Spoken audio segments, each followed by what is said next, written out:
తెలంగాణలో రేవంత్ రెడ్డి వచ్చిన తర్వాత చాలా రకాలైన మార్పులు, ఉచిత పథకాలు తీసుకొచ్చారు కదా! సో, మీకు ఎలా అనిపిస్తుంది? నాకైతే ఏం బాగాలేదు. KCR the best. ఎందుకు కేసీఆర్ బెస్ట్? ఆయన దాంట్లో అన్ని మంచిగా సంక్షేమ పథకాలు అన్నీ అయినాయి. అంతే. సో, ఈయన వచ్చిన దగ్గర నుంచి ఉచిత పథకాలు తీసుకొచ్చాడు కదా! మరి ఆ ఉచిత పథకాల వల్ల యూజ్ ఏం లేదంటారా? లేదు, ఈ ప్రభుత్వం అయితే అస్సలు ఏం బాగాలేదు నాకు. అంటే ఏ విధంగా బాలేదంటారు? రీజన్ ఏంటి? ఇప్పుడు ఏంటంటే ఇప్పుడు కళ్యాణ లక్ష్మి ఒకటి కేసీఆర్ కిట్ రావడం లేదు. ఉమ్. సో ఇంకేంటంటే ఉన్నాయి చాలా పథకాలు. ఏంటంటే మాకు కేసీఆర్ ద బెస్ట్. కేసీఆర్ ఉన్నప్పుడు విద్యార్థులకు గాని, యువతకు గాను ఉద్యోగాలు ఎక్కువ లేకపోతుండే. మరి ఇప్పుడు ఉద్యోగాలు ఇస్తాను అంటున్నాడు, కొన్ని వరకు చేశాడు. మరి డిఫరెన్స్ అయితే వచ్చింది కదా మనకి.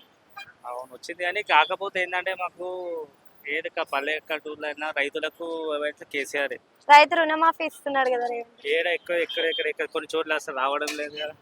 అంటే అప్లికేషన్స్ కరెక్ట్ గా అయినా పెట్టుకునే కానీ వాళ్ళకి కొన్ని చోట్ల అయింది, కానీ రైతు బంధు దానికి సక్షం ఏమైతే లేదు. ప్రజెంట్ ఏంటంటే మాకైతే నెక్స్ట్ 100% పక్కా కేసీఆర్ సీఎం ఇక్కడ తెలంగాణలో. అంటే కేసీఆర్ ప్రభుత్వంలో డెవలప్మెంట్ బాగుందంటారా? ఇప్పుడు రేవంత్ రెడ్డి కేసీఆర్ పరిపాలన డెవలప్మెంట్. హైదరాబాద్ ఎక్కడ చూసినా మీరు చూస్తారు, హైటెక్ సిటీ కానీ ఎక్కడ కానీ కేసీఆర్ గవర్నమెంట్ కి కంపేర్ చేస్తే ఇప్పుడున్న గవర్నమెంట్ కి ఇద్దరి మధ్యలో వైద్యం విధానం లేదు అంటే విద్యా విధానం ఎలా అనిపిస్తుంది మీకు?